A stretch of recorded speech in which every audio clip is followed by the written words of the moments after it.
सहना भवतु सहनौ भुनक्तु सह वीर्यङ्करवावहै तेजस्विनावधीतमस्तु मा विद्विषावहै ॐ शान्ति शान्ति शान्तिः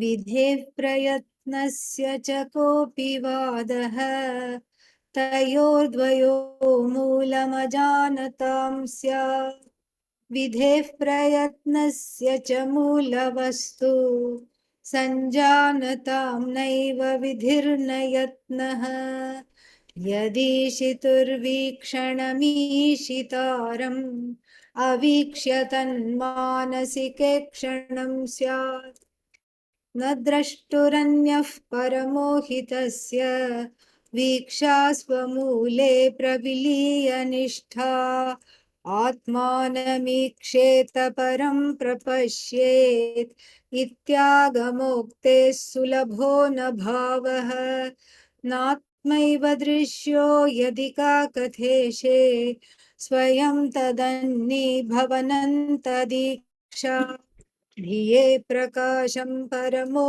वितीर्य स्वयं धियोऽन्तः प्रविभाति गुप्तः धियं परावृत्य धियोऽन्तरेऽत्र संयोजनान्नेश्वरदृष्टिरन्या न वक्ति देहोऽहमिति प्रसुप्तौ न कोऽपि नाभूवमिति प्रवक्ति यत्रोदिते सर्वमुदेति तस्य धियाहमशोधय जन्मदेशम् देहो न जानाति सतो न जन्म देहप्रमाणोऽन्य उदेति मध्ये अहङ्कृतिग्रन्थिविबन्धसूक्ष्म शरीरचेतो भवजीवनामा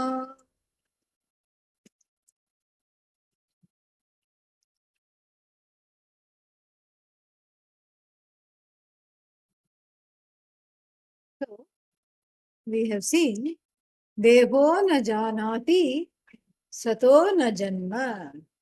Deha na janati. The body is not a sentient entity, and so the body does not know. What does it not know? I am. I am alive. Or for that matter, I am dead. Even that, nothing it knows. Body does not know anything. And the body, which is subject to birth and death, does not know. Does the Atma know I am born? Can the Atma say? The body will not say I am. Correct? Because why? Jadatva. It is inert. Will the Atma say I am? No. Atma will also not say I am because the nature of this I is self revealing without needing to say I am. Without needing to say I am, it's already revealing. So why should it say I am? Besides, it doesn't have a mouth, it doesn't have a karana, it doesn't have means of saying I am. It doesn't have anything. It simply is, and it is of the nature of the self shining I. So simply it just shines. So Atma doesn't say I am, body doesn't say I am, and there is some interloper in between the body and the insentient body and the sentient Atma. What is there? Somebody that does not belong is there. And who is that? Hmm? Who is that? Ahamkara. Ahamkara. That is what we have been talking about all this time.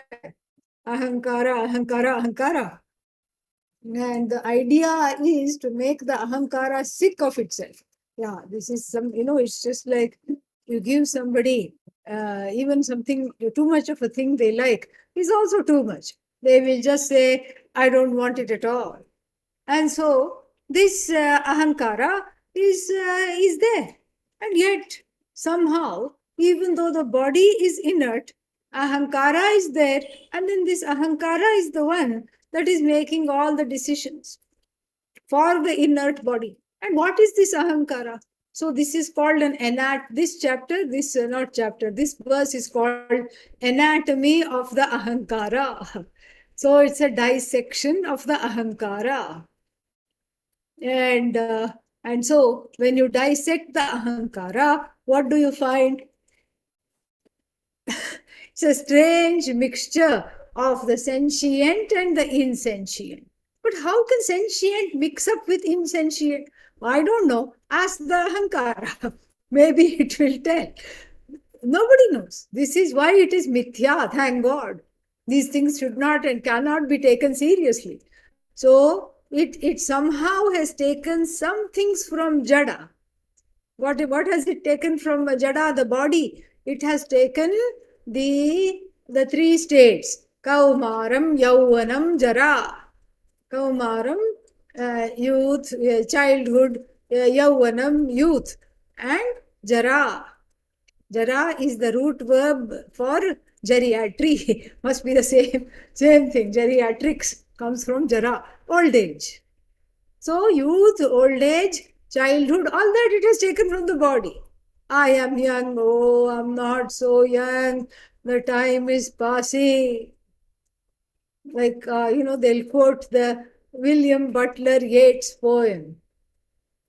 What is that, I heard the old men say, one day we will die away by the waters. All these gloomy poems, these gloomy thoughts. Why? Because this ahankara is identifying with old age. That means it's identifying with the body. So from the body, it has taken certain things. And from the mind, from the body mind complex, it has also borrowed certain other things which are also jada, like annamaya kosha, pranamaya kosha, manomaya kosha, vijnanamaya kosha, anandamaya kosha. What am I saying? All the places where the error can be made, the error is about I am as good as the body mind sense complex. That error is the cause, the birth of that error coincides with the arrival of the ahankara. And if you ask the Hankara, it will say, I didn't do anything, but somehow things break in its presence. Everything breaks, everything gets destroyed, and including chances of moksha in its presence. And so, but it's very innocently goes and says, I didn't do anything. I just walked into the room. Yes, you walked into the room. And what did I do? I started to identify with the body. You walked into the room and I thought I'm as good as the mind. You came into the picture and I thought I'm as good as the prana. And you again made an appearance and I thought I'm karta, bhokta, pramata, tata, everything I have. And so tata means grandfather, okay? Yeah. So this is, so everything I am. And so like this, this is what the ahankara somehow connects to the jadatvam and takes for itself, apportions for itself certain things from the not I, from anatma, from the body. Then at the same time, strangely, somehow, nobody knows how, the atma also takes from the sentient, the ahankara also takes from the sentiency of the atma. So it borrows from the sat. And what does it say? Ahamasmi, ahamasmi. And then I am. Ahamasmi in Sanskrit means I am, I am, I am, I am, I am. I am. This is me. I exist. Hello, I'm here too. How can you do this without asking me? And then it also borrows some from the chit portion of the Atma, it borrows. I know. What do you know? I know everything. You don't have to tell me anything. I know this, I know that, I know more than you, and I have this idea, I have this, I know all these things. So from the Sat and the Chit, it borrows. And I know now you're waiting for me to say, also from the Ananda portion, it must be borrowing. Keep on dreaming, darlings. It is not borrowing from the Ananda portion. That is why it is forever miserable. The Ahamkara means misery. It is not borrowing from the Ananda portion, from the limitlessness, all joy, nothing. It's only borrowing from Satchit. So it is a partial understanding of itself. I am is known, and then I know is known, and then this I am and I know, it takes to great heights by hooking on anatma to the atma by a strange mishri karanam. Mishri karanam means a mix up, so it hooks on the wagon of the sentient atma and tries to hook it to the insentient body mind sense complex and all the things that are its broods. I am, oh great, that is Sat, an idiot. Okay, so that is the wrong connection. I am Dehaha. I am Manaha. I am as good as the body. I'm as good as the mind. I'm as good as everything, the finite. This is all this. The problem is this itself. I am, I am, I am. And then what are you? I'm an idiot. I'm a donkey. I'm not a good person. So this is what Adi Shankara calls Satyanrite Mithuni Kritya. Mithunikaranam means marrying. Marrying Satya and Anrita. Bringing together things that can never, ever, ever be brought together. And why can't they be brought together? Because they don't belong to the same order of reality. It's like marrying a person along with somebody else's shadow, not along with another person, but along with the shadow. And so how does this arise? This is some kind of a third entity, not anatma and not atma. If it is anatma, it can be immediately called out and it can immediately dismiss.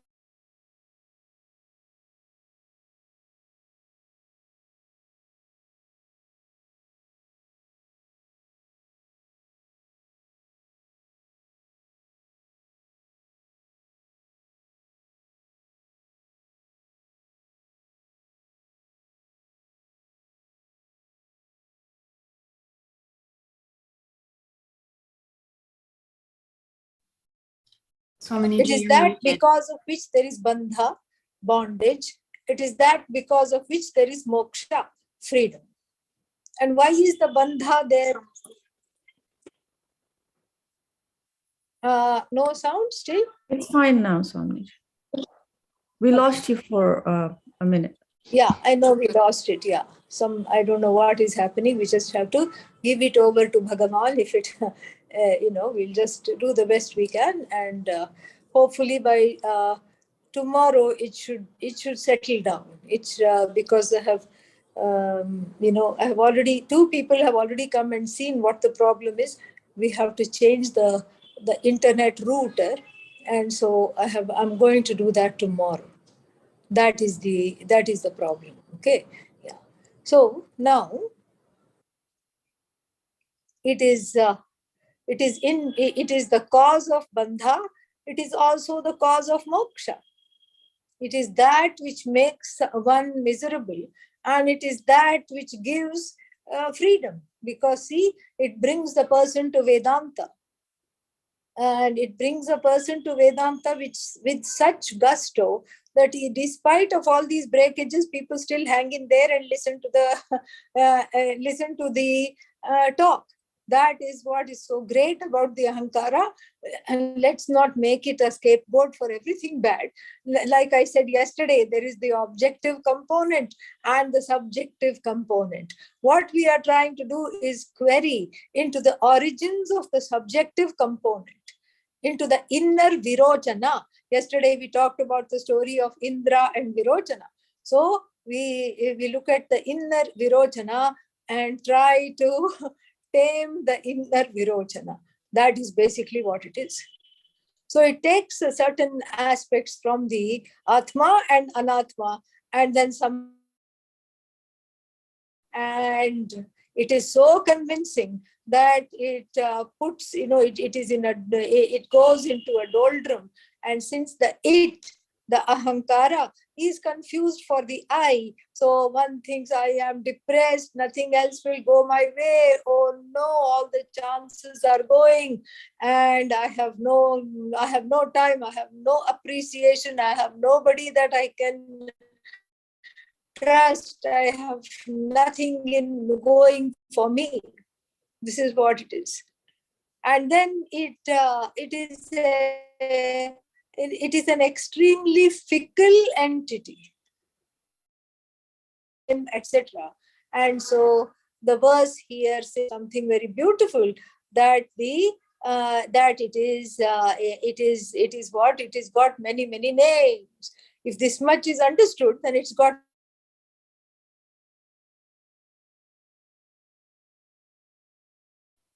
because that is how one identifies as I am, etc. This Ahamkriti. And the other one is called, the other name for Ahankara is Granthi. Usually we find that in the world, things that cause a lot of problems, names. So many names for this one Ahankara, because it's the troublemaker. What does Granthi means? Knot. K-O-T, knot. Why is it called a knot? Because the Ahankara is very naughty, pun intended. It's really naughty.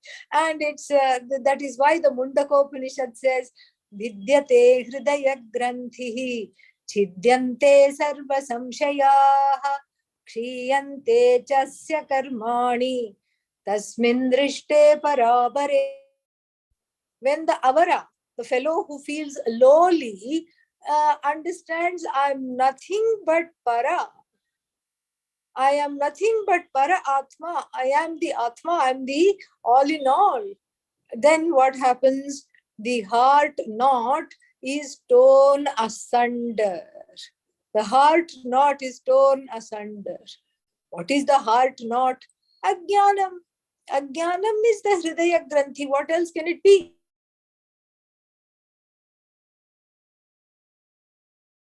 Chidyante sarva samshayaha. And all the doubts are gone. Kshiyante cha asya karmani. All the karmas are gone because the person wakes up and does not identify as the karta, as the agent of doing. So the results of action, the person once the karta. This is what it called the hridaya granthi. Hridaya granthi means that not in the heart, not the real heart, the figurative heart, the proverbial heart. And then this is the knot in the heart, and this knot is the one that is extremely problematic because it leads one to identify with the body. It's the knot that ties one up in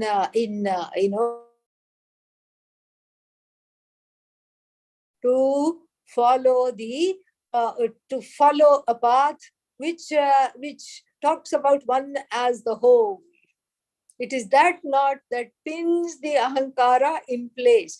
You are as good as the body. And what moksha? Oh, who is going to get moksha? How many people do you know who moksha and who behave that way? Nobody.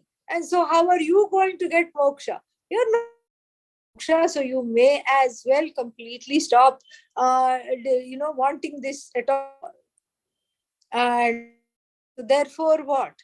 So therefore this is exactly why it is called granthi.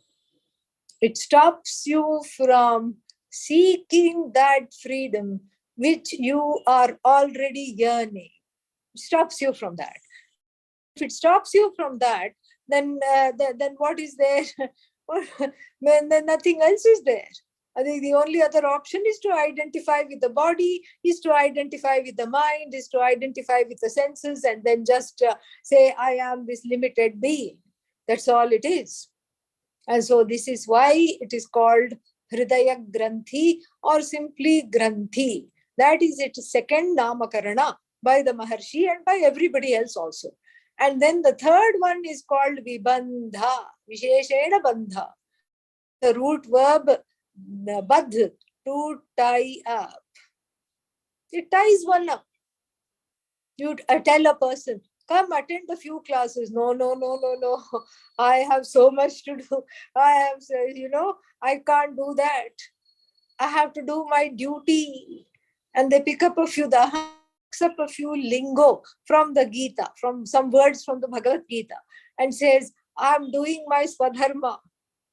And then if you read the Veda, it says Swadharma is to study your Veda, it says. Study Veda. Vedanta is included in the Veda. Swadhyayo adhyetavyaha. Happily forgotten. But a few smattering, so they'll have a few words. I have to do Swadharma, Karma, and I have to do this, I have to do that. And the children are not going to take care of themselves. They're not supposed to take care of themselves. But that 1 hour you do something else. You can study. Come and study. No, no, no, no, no. It is not talking. They really want to come and study. This is the Vibandha. And very proudly people say, I am a householder. This is actually, the Sanskrit word is better. The Sanskrit word is grihastha. Grihastha means the one who stays at home. Nowadays, nobody stays at home. So the translation is householder, which is also very suspect. If you're holding the house, then what? You should be able to at will. Like if I'm holding some keys and then I'm a key holder and then I drop it. I'm no longer a key holder now, and I drop it. So if you're the householder, it looks like there is some choice operating there. And if there is some choice operating, you should be able to drop the house and all that it represents at will. No, no, no, no, no. How can I do that? I can't do that. And so that means you're not a householder. What are you? Vibandha, house bound, house held. House held is better. Held by the house. You're not holding the house. And then the other one is Sukshma. The fourth name for the Atma is Sukshma Sharira. Sukshma Sharira, subtle body. Why? Because the subtle body is what, is because the Ahamkara is subtle. That's why it goes under the realm of the subtle body. Mano, Buddhi, Ahamkara, Chittam, all these belong to the subtle body. Because if you look for it, you can't operate the person and find out where the Ahamkara is. So it is part of the subtle body. So it's called Sukshma Sharira. And then it is called Cheta. The one that is the goad that makes everything alive. It itself borrows the sentiency from the Atma throughout the mind, throughout. Yeah, and so it is called Cheta, the most important person. Iti Cheta, Chetru. And so Cheta means the one who infuses others, completely, active. So here the sense organs are active. And the mind is active. Mind is active, the sense organs are active. So the Ahamkara here joined with the mind is telling the senses, go find out what that smell is. Maybe it is some nice cooking that is going on. And go find what that noise is. Like this, it is all this, so it's the Cheta. And then the name for it is Bhava. Bhava means what? Bhava means samsara. In fact, no Ahamkara, no samsara. Whenever there is Ahamkara, samsara galore. Samsara comes up. Samsara rises when there is Ahamkara. When there is no Ahamkara, there is no samsara. It's just as simple as that. Very simple. Not difficult at all to understand. So what is the connection between samsara and Ahamkara? Is Ahamkara the cause of samsara? Is samsara the cause of Ahamkara? Well, it's like chicken and the egg story, seed and tree story. So samsara, I would argue that Ahamkara is the cause of samsara. Where? In one's own head. In one's own head, Ahamkara is the cause of samsara. Other thing. All that is there is Ahamkara alone, and that is itself causing samsara. Because otherwise, otherwise there is just this Bhagavan's death following certain laws. That's all that there is there. But now what do we have? We have Ahamkara, which converts the benign Jagat into what is perceived as a poisonous Ahamkara, where one is targeted all the time. This is the problem. So the Ahamkara becomes, the Ahamkara is what makes the Jagat into samsara, because the Ahamkara bestows one with subjective Pratibhasika, the subjective understanding of everything is because of Ahamkara alone. Because of Ahamkara, there is the problem. And so therefore what? So that this is how, this is how it got the name Bhava. Because of it, there is samsara. Ishvara is also called Bhava. But that's not Om Bhavaya Namaha, Om Sharvaya Namaha, like these in these names. Ishvara is called Bhava. But here, there it is not, it's not like calling Ahamkara Bhava. Ishvara Bhava means that which is the cause of everything.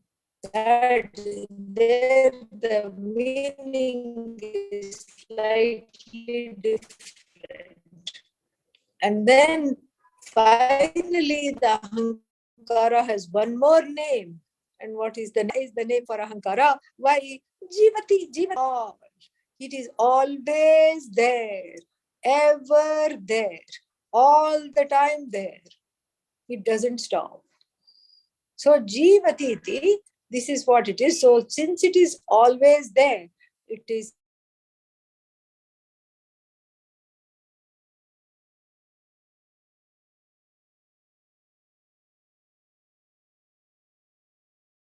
alienated from Ishvara.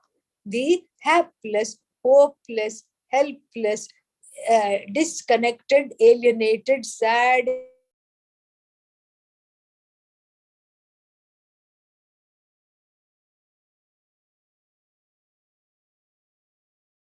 I'm so far away from everything. I'm not appreciated. I'm not loved. I'm not connected. I'm not here. I'm not there.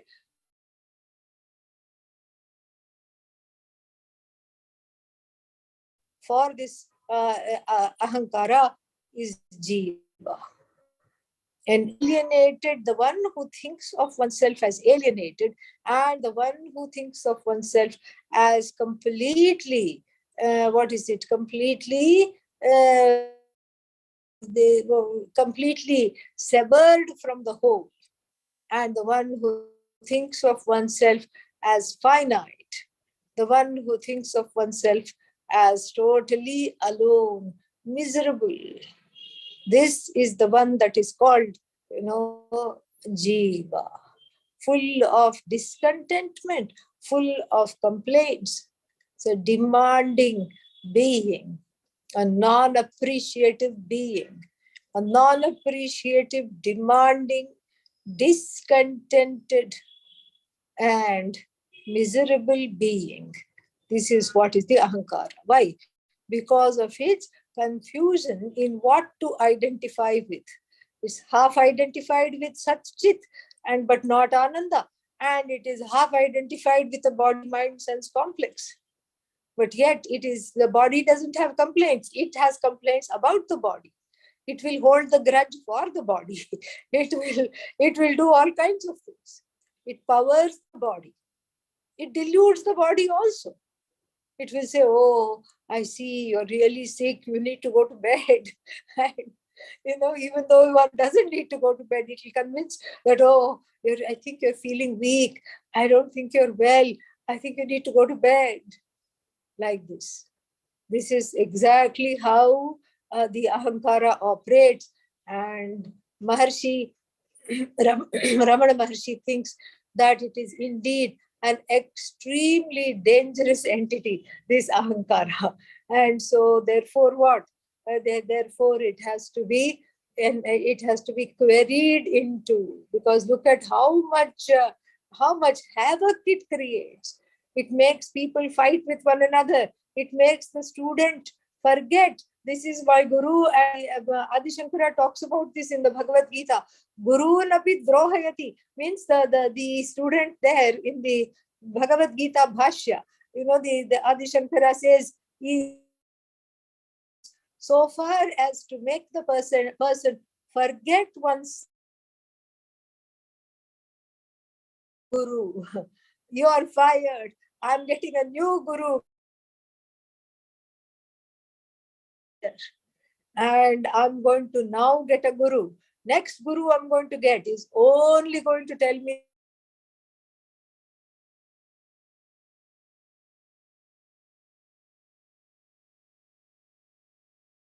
deluded. The Ahamkara makes one feel. And you know where that Bhashya is? That Bhashya, that portion is very beautiful. Okay, somebody again is not muted. Let's see how to do that. Hold on. Again, yeah. So please mute. Some other person not muted. Whoever it is, please mute yourself. Archana, please mute yourself. Thank you. Yeah. So then we have this. This is exactly what the problem is. We have the Ahamkara take on new avatars, and this is the portion in the Bhagavad Gita. And what is that? That portion? The portion is like this. Sangha jayate kam ध्यायतो विषयान् पुंसः संगस्तेषु उपजायते संगात् संजायते कामः कामात् क्रोधोऽभिजायते क्रोधात् भवति सम्मोहः सम्मोहात् बुद्धिविभ्रमः बुद्धिभ्रंशात् स्मृतिविभ्रमः स्मृतिभ्रंशात् बुद्धिनाशः बुद्धिनाशात् nashyati. This is exactly the series, the kind of a slow imploding of the person because of the wrong turn taken by the Ahamkara. So the Ahamkara first colludes with the mind and then identifies certain desires it wants to have and keeps on contemplating on those desires. This is called Dhyana. So instead of Dhyana, Om Namah Shivaya is the Dhyana that we recommend. Here the Dhyana is to various on various objects or people or situations or circumstances. So one keeps on meditating, contemplating on objects of desire. That is the Dhyana. Then after that, what happens? The more you do Dhyana for on these kinds of situations, then what happens? The more we have Sangha. Sangha means a kind of a involvement. The more of an involvement is there. Sangahateshu upajayate. It's still a fancy in the mind, in the heart. And the Ahamkara can regulate itself if it is directed properly, if it is within the if it is within the teacher's purview, and if it is taking the classes, etc., then the Ahamkara can direct itself. But here an undirected, tethered Ahamkara, what does it do? Then it follows that Sangha, that object of attachment, and then it has what is now, it's a full-fledged desire, kama. And then after kama, what happens? You follow the object of desire, you don't get it. And then if you don't get it, what happens? It turns into krodha. This is the problem with krodha. Krodha means anger. So the cause of every anger is because you did not get your heart's desire. Your desire was thwarted. When the desire is thwarted, anger comes. Sangat sanjayate kamaha, kamat krodhaha abhijayate. Then krodhat bhavati sammohaha. Because of anger, the viveka flies out of the window. No viveka. Why? Because one is in the spell of anger. There is no discrimination. There is no understanding what is the cause of anger. There is no way of taking care of the anger. One instead lashes out on others. And then what happens? Krodhat bhavati sammoha. Sammoha means delusion. Sammohat smriti vibhramaha. Smriti vibhrama means the understanding. Smriti literally means memory, but we can even take it as understanding. So smriti vibhrama means even one's memory of what am I here for? And what am I doing? All that goes. What are my priorities? Gone. What is my value system? Gone. Nothing is remembered. So sangat sanjayate kamaha, kamat krodho vijayate, then smriti vibhramaha, smriti bhramshat. When this happens, buddhi nashaha, the buddhi is finally co-opted. Buddhi nashat, when the buddhi is destroyed, the person pranashyati, the whole person is taken down, all because of one ahankara that is not managed. No wonder Maharshi is very, very clear that this ahankara must be properly addressed. And if it is not addressed, there is no possibility of moksha. Which, remember, we are not trying to get rid of the ahankara. We are trying to calm down the part of the ahankara. We are losing the subjectivity and all that. The subjective component of the ahankara is made to integrate, is reparented by the objective component, which is Satchidananda. And so this subjective component of the I is walked over to the objective component so that it sees the light and it lives like the light. More we'll see tomorrow. No point in starting another verse now. This is enough. Thank you for your patience. Om Purnamadav Purnamidam Purnat Purnamudachyate Purnasya Purnamadaya Purnamevavashishyate. Om Shanti Shanti Shanti. Harihi Om Shri Gurubhyo Namaha. Harihi Om. Thank you. Miniji, can I ask a question? Sorry? Can I ask a question? Yeah, sure. This objective self is, can it be called the witness? Yes, it is very close to the witness. Yeah.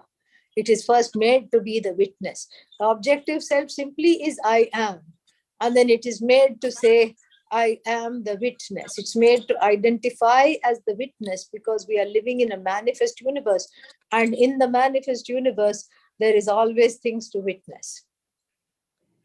But that witness status is also ultimately dropped. It's just like the ahankara needs something to hold on to in relation to everything else because it is a relational entity. And so it is made to hold on to the witness status. And then after that, that is also dropped because the witness is ahankara, the witnessed is atma, that which is witnessed is also atma. So that dvaita also doesn't remain witnessed. Understood? Yes, Swamiji. Thank you. Yeah, welcome. Any other questions?